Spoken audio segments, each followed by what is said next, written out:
Hi, let's record some infrared high frame rate data to an SSD.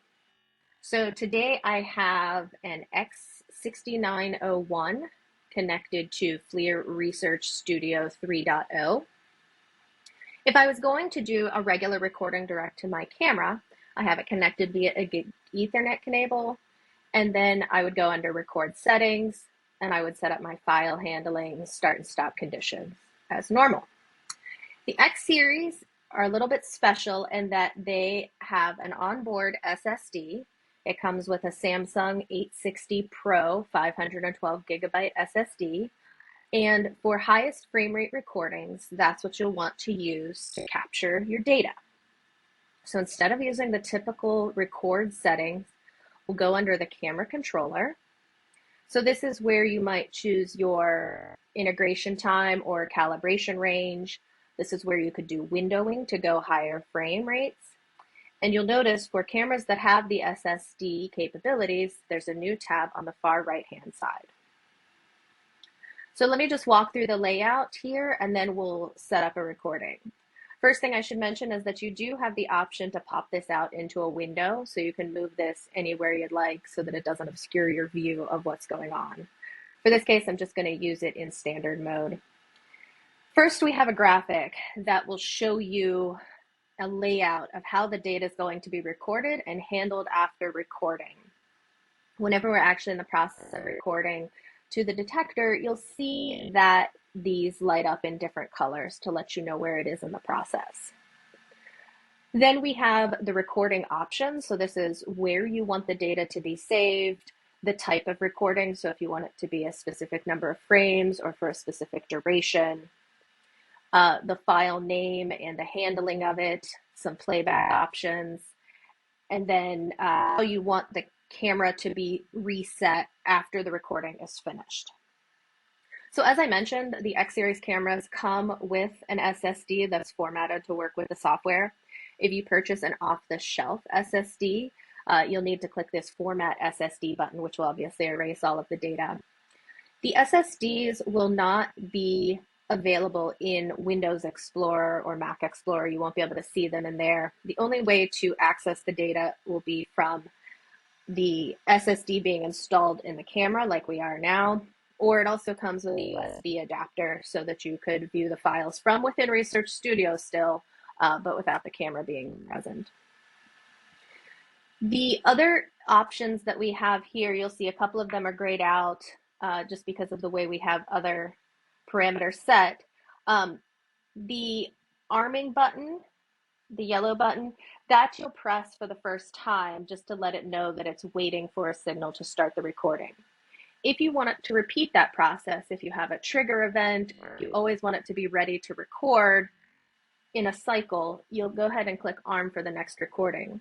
Just make sure that your start conditions are so that you won't get stuck in a loop and you have a way to stop the recording. The other option here is to download the recording. This will transfer the data from the SSD to your computer. If you have short files, this may be a nice way just to have easy shareable access to them. You could upload them directly to a shared site. However, if you have larger files and even a couple seconds with high frame rates can be quite large files, I would recommend waiting to download the recordings until you have a break in your testing cycles. So typically I don't enable either one of these just so that I don't waste time transferring data once it's already saved. In the newer X series cameras, so this would be something like the X6981 or the X8581, you have the ability to record high frame rate data direct to the SSD. In previous versions, you first had to record to the camera RAM buffer. So this is volatile memory, about 16 gigabytes on the camera, which would limit the number of frames you could record. With the newer firmware available in the series cameras, we can actually record full frame rate data. There's some caveats directly to the SSD. So that's what I'll choose for my recording mode here. This obviously is the simplest workflow and ensures there's no loss of data. Since the RAM buffer was volatile memory, if you forgot to download the data to the SSD, you could inadvertently overwrite your data. Next, I'll set up a file name. It's a good idea just to name this something you can remember later. And then the playback rate will obviously be applicable once I have a file to load and view. Pre-trigger frames, we're not going to do a trigger right now. We're just going to start and stop the recording. If you did want to have a trigger event and have something record before that, then you would press that option. So I'm just going to do start and stop manually. You could also do a duration if you wanted this to be a couple seconds long. You could set that up as well. So the first thing I'm going to do is just arm the recording, and then I can press start record. And I just have a few poppets here. Oops.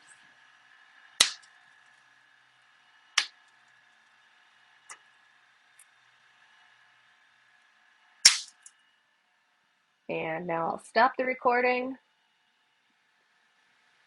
And if I scroll up to the video, the graphic up here, you can see that it saved it to the SSD, and now it's disarmed, and now I can do what I'd like to with the file. If I just want to view the file without saving it to my computer first, now remember, this is saved data on the SSD. If I click load movie, I can see all the files that have been saved to my SSD. Some of these are a little bit old.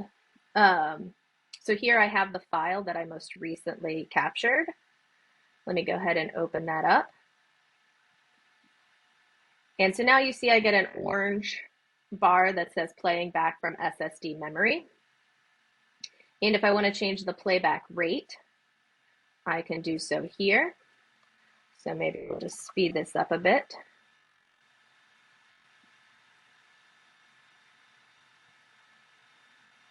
And there we go. We have some interesting things it looks like happening here.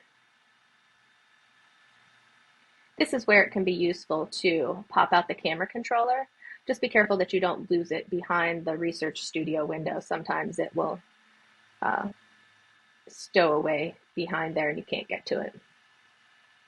So we have some dead frames that I just don't care about. So what I can do is just remember where this sequence is.